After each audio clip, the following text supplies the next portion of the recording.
বৈশাখী দেখা হলো দুজনা।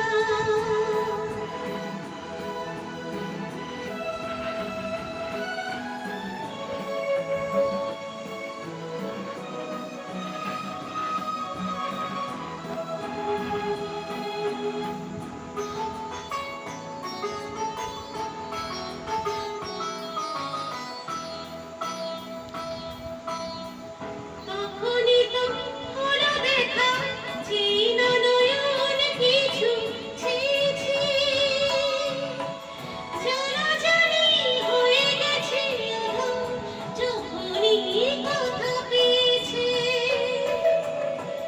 জানি না তো কি যে হবে এরপরে, কিছু পেলে হৃদয় আসছে আশার মাস, মন তাই ভাবছে কি হয় কি হয়, কি জানি কি হয়। এক বৈশাখী দেখা হলো দুজনা, জ্যৈষ্ঠীতে হলো পরিচয়। আসছে আষাঢ় মাস, মন তাই ভাবছে কি হয় কি হয়, কি জানি কি হয়। Thank you.